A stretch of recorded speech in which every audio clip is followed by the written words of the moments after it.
제가 어제 카톡을 통해서 작년에 영화화했던, 그래서 많이 알려졌던 교회 오빠라고 하는 영화를 보내드렸는데 보셨어요? 예전에는 그냥 다큐멘터리 방송이었지만 영화로 이렇게 만들어진 것이 있어서 보내드렸어요. 참 그걸 보면서 많은 걸 감동적으로 깨닫게 됐죠.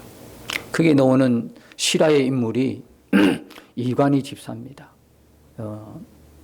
부인도 암이고 얼마 있지 않아서 남편도 암이고 두 사람이 다 젊은 사람이에요.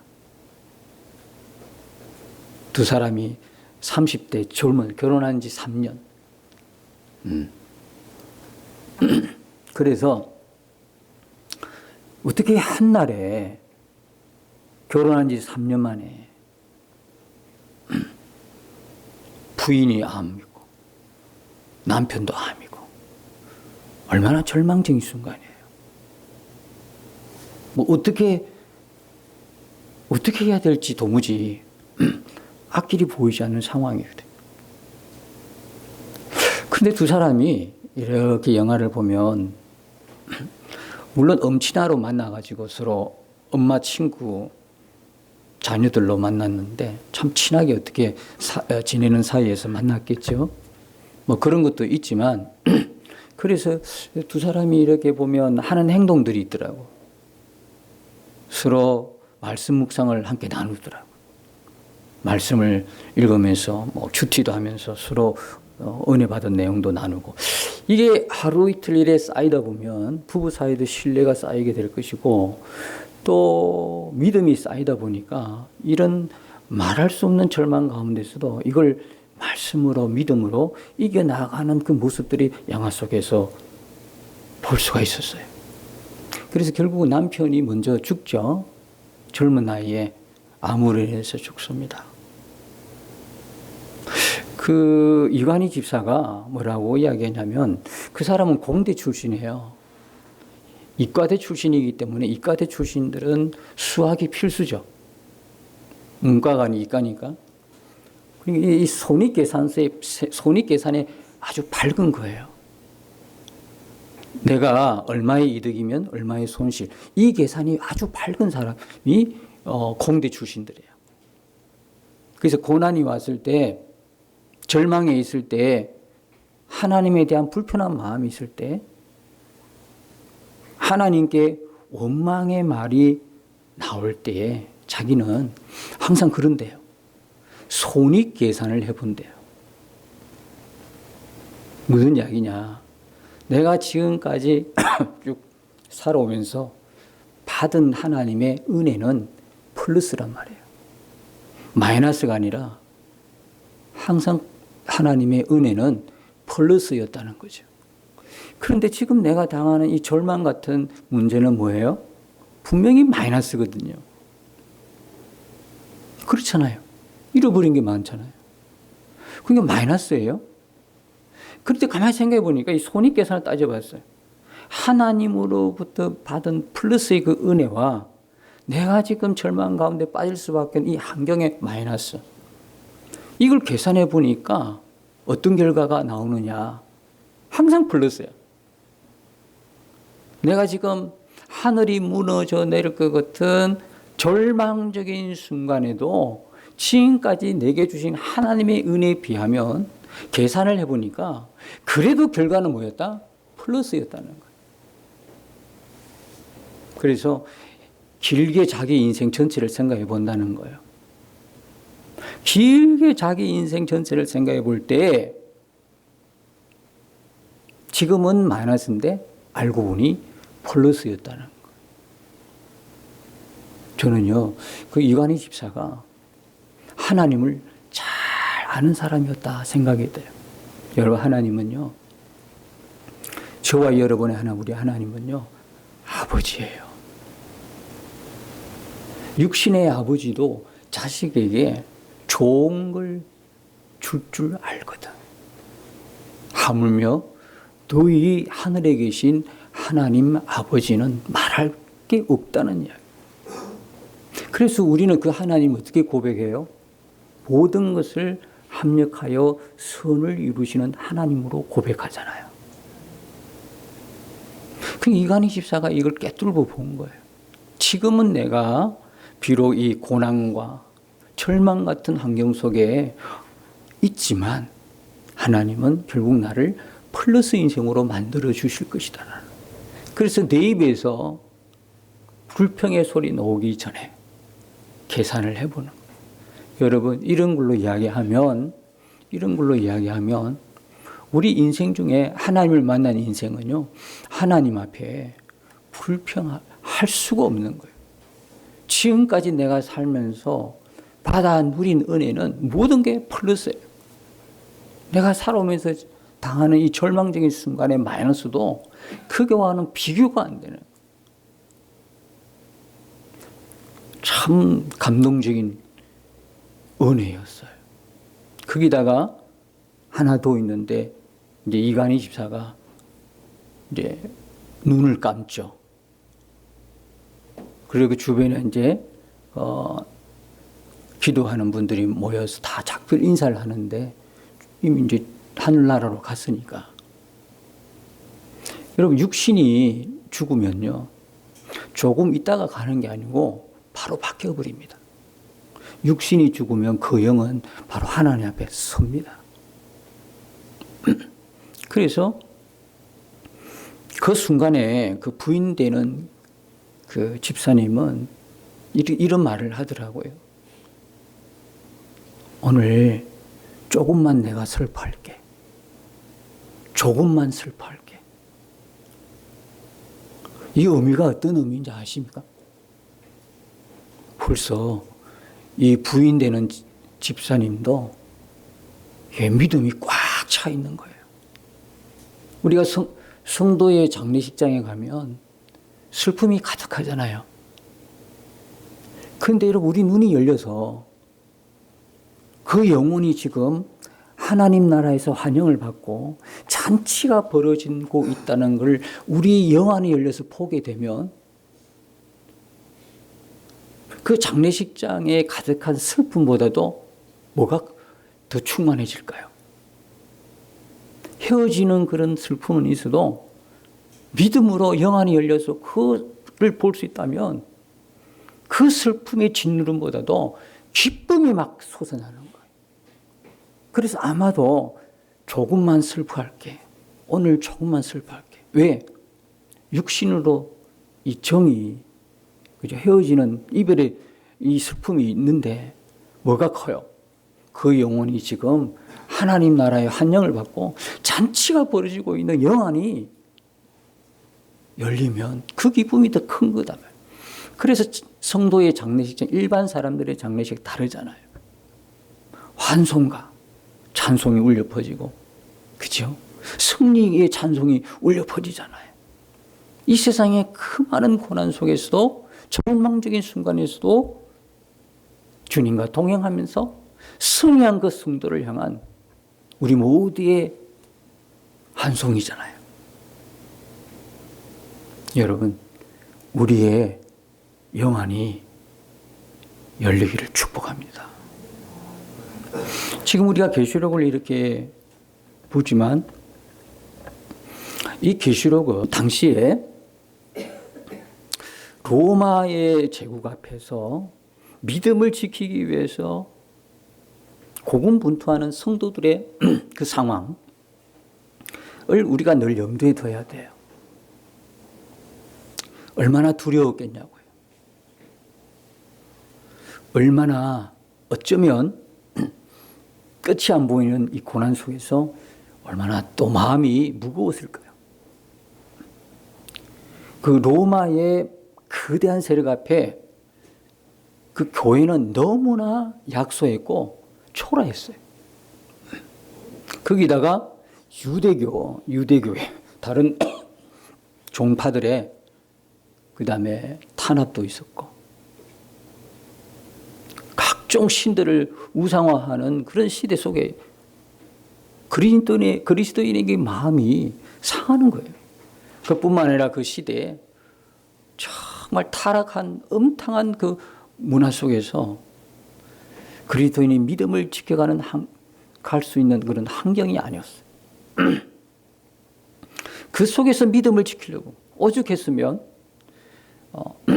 7교회 중에 2교회만 칭찬받고 5교회가 뭡니까? 책망을 받아. 그 말은 무슨 말이냐? 교회들마저 그 고난 속에서 견디지 못하고 무너져 가고 있는 시점이라는 거예요. 5교회가 무너져 가고 있어요. 7교회 중에 5대2죠. 근데 그 2교회 하나님으로부터 예수님으로부터 칭찬받는 그 2교회는 힘이 있고 영향력이 있고 크고 수가 많고 이런 교회가 아니었단 말이에요. 어떤 교회였어요? 아주 그 이름조차도 찾아볼 수 없을 만큼 미미하고 작고 약소하고 초라한 가난한 교회들이었다. 스무나 교회와 빌라델비아 교회. 지난번에도 말씀드린 것처럼 무슨 그 교회에 프로그램에 화려함이 있겠습니까? 뭐가 은혜 받을 만한 그런 아주 그런 순서가 있겠어요. 그러나 그 초람 속에서 별것 볼 것 없는 그런 속에서도 그들이 간직했던 것은 예수 그리스도에 대한 사랑이었어요. 믿음이었고요. 예수님께서 그 믿음을 지켜가라고 위로하고 격려하잖아요. 이런 시대상에서 예수님이 이 계시록을 하나님 우리에게 주신 것은 뭐냐? 초대교회에 주신 것은 이런 상황 속에서 하나님은 살아계신 것을 말씀하고 있는 거죠. 우리가 문제 속에서 그 문제를 해결한 방법은요, 그 문제 안에서 해결이 안 되는 거예요. 뭐예요? 우리가 정말 하나님이 살아계신다고 그러면 두려울 게 하나도 없는 거예요. 그걸 지금 계시록을 통해서 우리에게 보여주시고자 하는 거예요. 그래서 3장까지는 교회마다 형편과 사정을 아시고 또는 칭찬도 하시고 책망도 하시고 그러면서 약속의 말씀을 주시면서 공통적인 말씀이 있어요.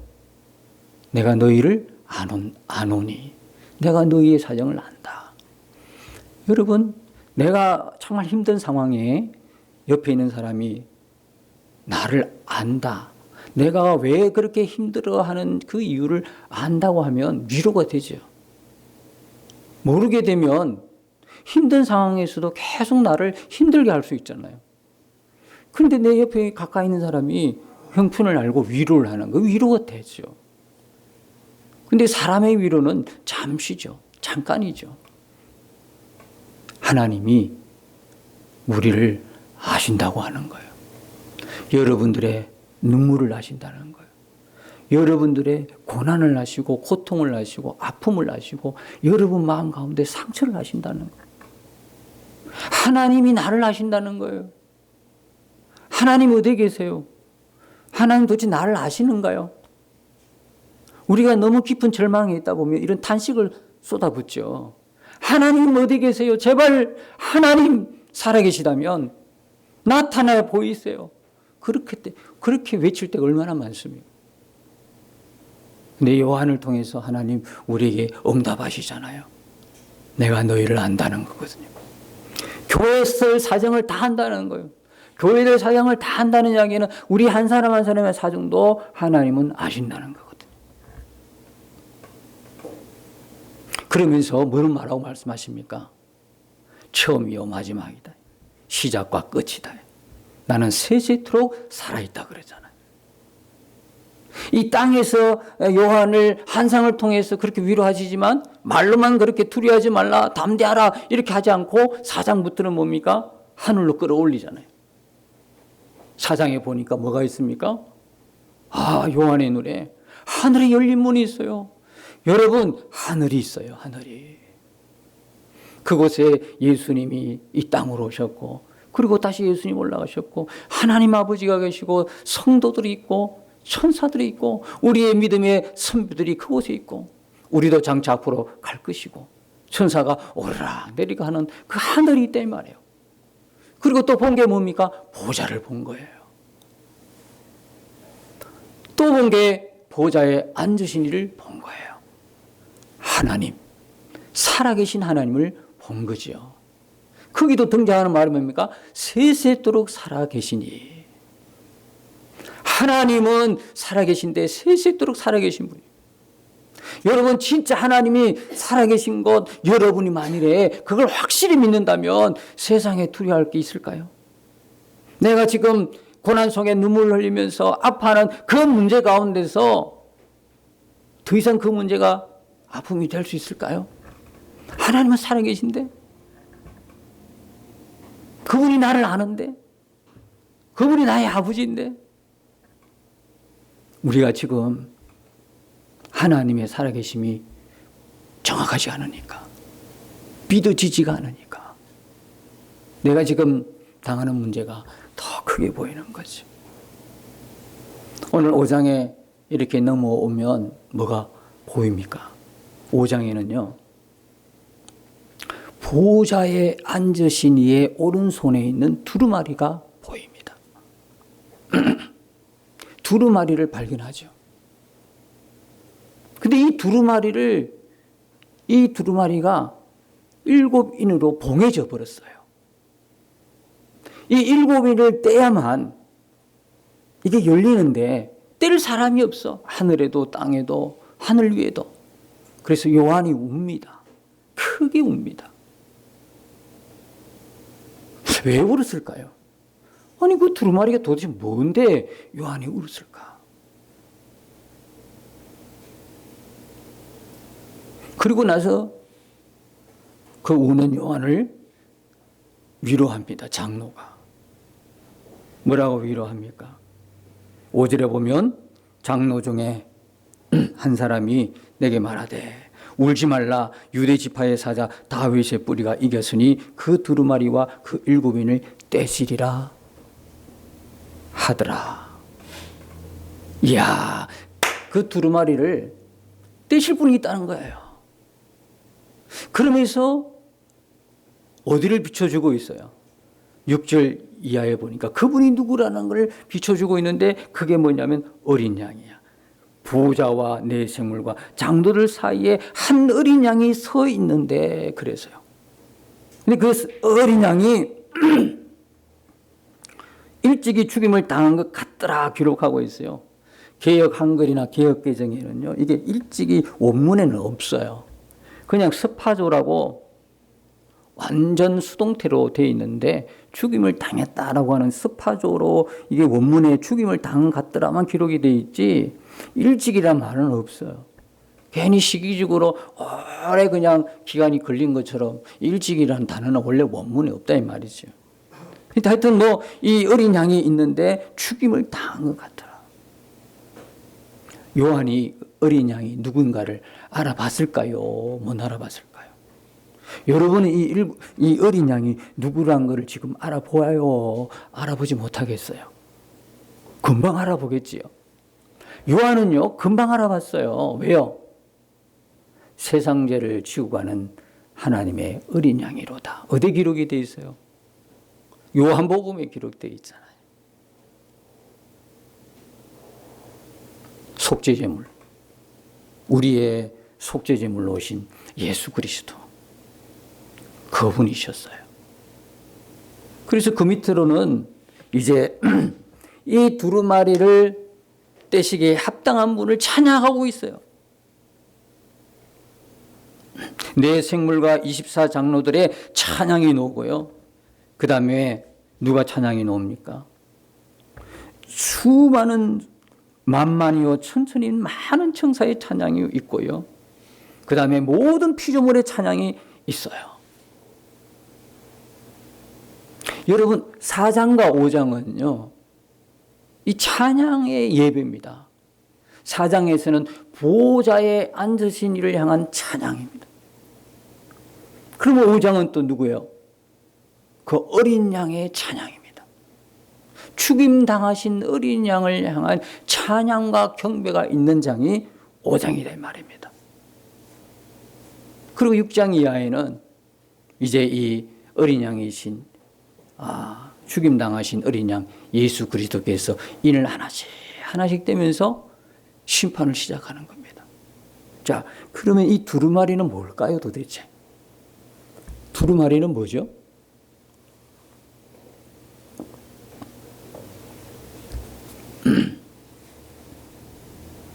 요한이 크게 울어야 했던 이유가 뭘까요? 요한은 지금 이 초대교회 교인들 전체가 구약에도 그렇지만 하나님 믿는 사람들이 탄식하잖아요. 하나님께 울부짖잖아요. 믿음 하나 지키려고 그 수많은 고난과 죽음을 당한 그들의 한마디의 울부짖이 뭡니까? 하나님 우리를 신원하여 주시지 않겠습니까? 우리의 원수를 언제 갚아주시렵니까? 이겁니다. 저들을 언제 심판하실 겁니까? 하나님 나라는 언제 임합니까? 초대교인들이 사자의 밥이 되고 원전 극장 안에서 사자의 밥이 되고 믿음 지키려고 죽음을 불사하고 죽어가면서 뭐라고 외쳤겠어요? 하나님 이 원수는 언제 갚아주시겠습니까? 그들의 탄원이 올라오는 거예요. 그게 얼마나 많았으면 8절에 보면 내 생물 24 장로들이 뭘 가져옵니까? 금대접 하나를 가져오는데 그 안에 금은고와 향이 가득한 금대접을 가졌는데 이 향은 성도의 기도들이라. 아니 세상에 금대접을 그분에게 갖다 바쳐요. 근데 그 금대접 안에 뭐가 있어요? 성도의 기도들이 있더란 말이에요. 이 기도는 어떤 기도예요? 구약의 모든 성도들이 지금까지 하나님 왜 우리를 신원하지 않으세요? 하나님 우리를 언제 구원해 주세요? 하나님 저들을 언제 심판하세요? 원수 갚아주세요. 그들의 기도다 말이에요. 하나님 나라는 언제 임하나요? 죽어가면서 그 수많은 기도를 담아가지고 지금 보좌에 올려보내는 거예요. 그러면 여러분 이 두루마리의 정체가 뭘까요?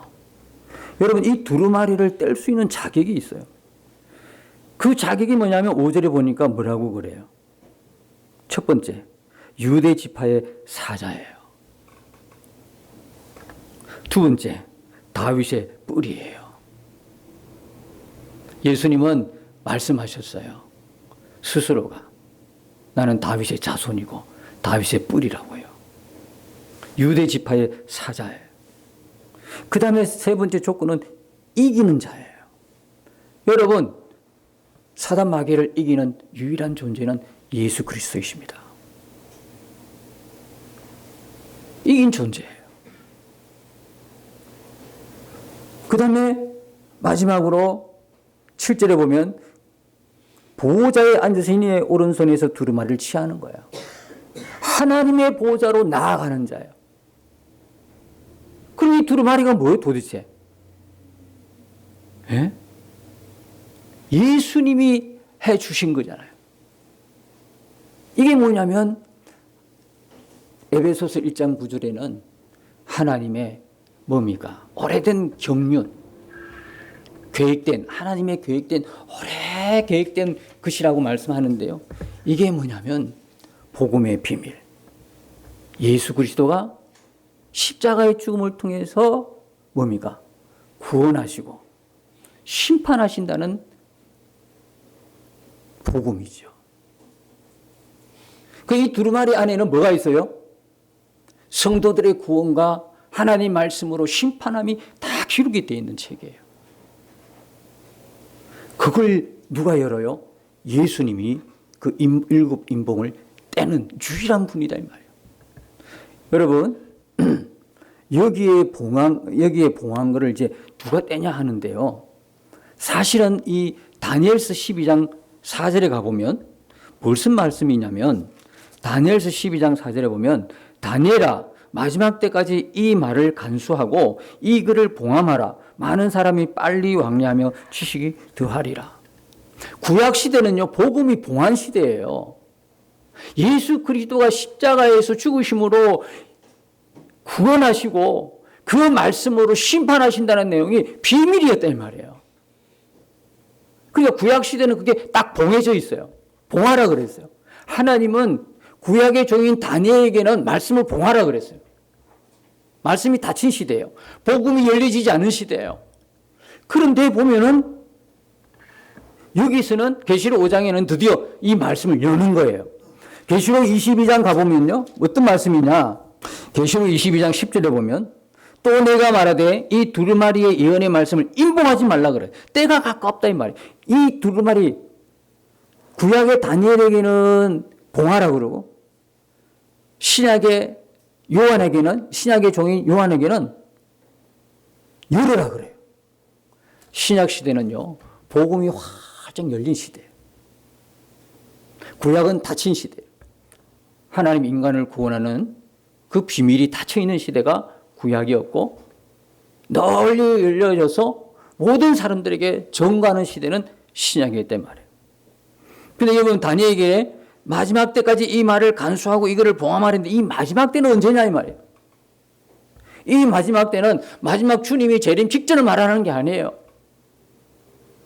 구약 시대에서 이 마지막이라는 것은 언제냐면 구약이 끝나는 시점이에요. 그러나 그때가 언제예요? 메시아가 오는 그때. 메시아가 오는 그때.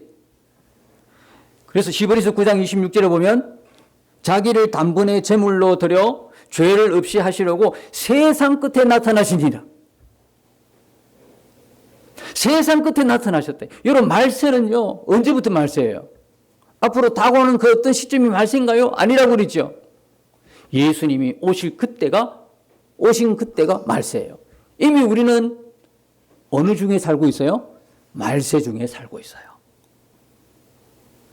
그래서 어떤 분은 그러잖아요. 말세 지말 그러잖아요. 지말. 왜? 말세 중에도 끝이다래. 종말의 시대에 살고 있다. 그런 이야기하죠. 여러분 기억하십시오. 말세는 우리가 앞으로 어느 날이 아니에요. 다가오는 어느 날이 아니라 예수님이 오신 때부터가 말세의 시작이에요. 그게 마지막 때다. 그런 이야기. 히브리서 1장 1절과 2절에 보면 옛적의 선지자들을 통하여 여러 부분과 여러 모양으로 우리 조상들에게 말씀하신 하나님이 이 모든 날 마지막에는 아들을 통하여 우리에게 말씀하신다 그랬어요. 자, 그래서 우리가 늘 지금 본 것처럼 구약에는요, 오시는 예수님에 대해서 수많은 여러 모양 또 뭡니까?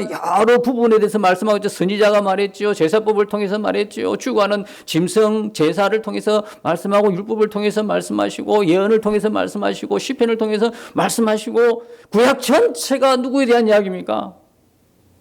오고 계시는 그 예수님을 다 비춰주고 있다고 그랬죠.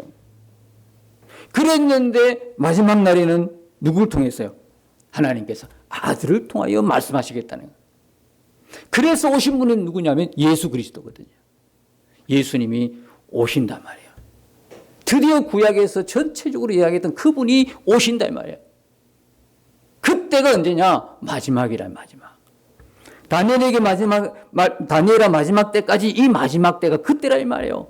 주님 지금 직전에 마지막이 아니고 그때 어떤 일이 벌어지느냐 하면 물론 그때까지 이 하나님의 때가 찬 경륜 에베소서 1장 9절에 때가 찬 경륜 하나님의 비밀 복음의 비밀이 닫혀 있지만 이제 그때 되면 팍 하고 개봉되고 열려진다 이 말이에요.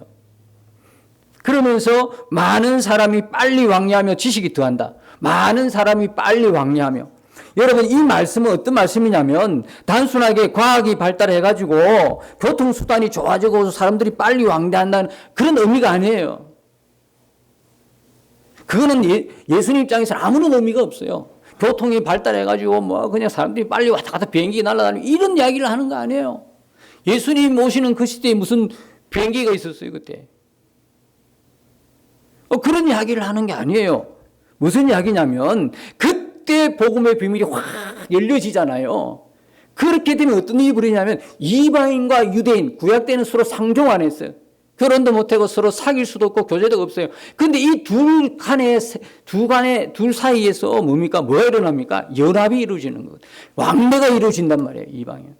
그 덕분에 우리까지 복음을 받아들인 거 아니에요. 예수님이 죽을 시점은 어느 시점이에요? 로마 시대예요. 그 당시 로마는 전 세계를 지배했어요. 그러니까 뭐의 중심지예요? 문화의 중심지, 언어의 중심지, 교통의 중심지였다고요. 그 로마 시대에서 예수님이 십자가형을 받고 돌아가셨어요. 그 소식이요. 그 소식이 빠르게 전달될 수 있었던 것은 그 시대가 로마 시대였기 때문에 그래요. 누구의 역사입니까? 하나님의 역사단 말이에요. 문화, 교통, 언어가 전체적으로 소통이 된 그 시대, 로마 시대를 통해서 예수님의 십자가의 죽음이 빠르게 유럽으로 전파된 거예요. 영국, 프랑스, 독일 쫙 전파되다가 이것이 다시 어느 쪽으로 아프리카, 그리고 아시아, 세계 온 지역으로 퍼져가서 드디어 우리도 그 복음을 받아들인 거거든요. 이방인과 유대인이 서로 왕래가 이루어진 거죠. 복음의 비밀이 확 열려지기 시작하는 거예요. 신속하게 이 구약의 뭡니까? 로마의 그런 문명을 타고 하나님의 복음이 증거되기 시작. 그리고 이 예수님이 오시고 난 이후에는요, 신약 시대는요, 복음이 땅 끝까지 증거되는 거예요. 땅 끝까지. 땅 끝까지. 이 두루마리는 뭐였습니까? 이 두루마리는 하나님의 구원의 비밀이었어요. 그리고 하나님의 심판이 기록된 책이었어요. 이 책을 뗀 분이 누굽니까? 죽임당하신 어린 양, 우리 주 예수 그리스도는 말입니다. 뭐로요? 십자가의 죽음으로. 요한이 이걸 봤어요. 요한이 이걸 봤어요. 어린 양을 본 거예요. 얼마나 감동이겠어요. 여기 요한과 함께 그 자리에 있었다 그러면 우리는 아마 그 표현 못할 거예요. 그건 요한만 본 거잖아요. 아니요. 오늘 우리에게도요, 요한이 본 그 현장이 이 땅에도 있단 말입니다. 그게 뭡니까? 십자가예요, 십자가. 여러분, 십자가는요, 단순히 야, 여기 교회 있네, 저기도 교회네. 여러분, 우리가 외국에 나갔다가 다시 우리나라 돌아올 때 인천공항을 통해 들어오잖아요. 하늘에서 보면요, 온 데가 다 새빨개. 온 데가 십자가예요. 와, 교회가 많다. 여기도 교회 있네, 저기도 교회네. 그러려고 십자가 있는 게 아니에요. 그 십자가는 뭐예요? 하나님의 용서와 하나님의 사랑이 있어요. 그 십자가를 보면서 나는 너를 사랑한다는 것, 나는 너를 용서한다는 거거든요.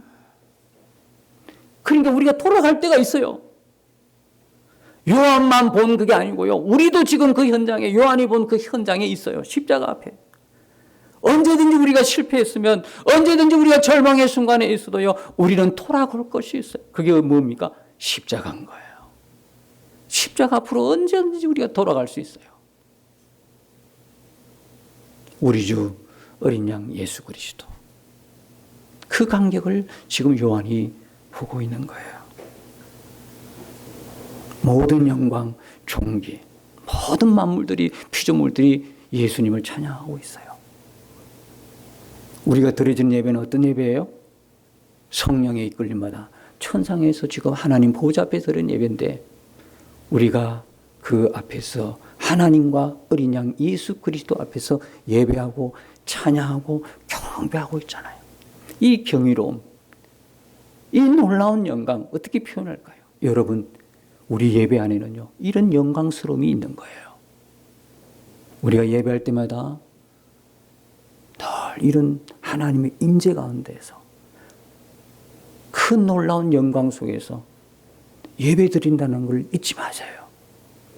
그리고 우리의 예배가 그렇게 되기를 기도해야 될 것입니다. 저와 여러분에게 어린 양 예수 그리스도가 늘 함께 계십니다. 새해에도 변함없이 우리가 한 가지 소원이 있다면, 이제 내 안에 오신 그분과 함께, 그분이 천상에 있을 뿐만 아니라 여기도 계시고 내 안에도 계시잖아요. 우리의 한 가지 소원은 그분과의 친밀함입니다. 그분과의 동행이고 덜 가까이. 그러면 우리가 어떤 어려움 속에서도 승리하게 되는 것입니다. 십자가로 돌아가십시다. 우리에게 소망은 십자가, 예수 그리스도, 생명의 예수 그리스도이십니다.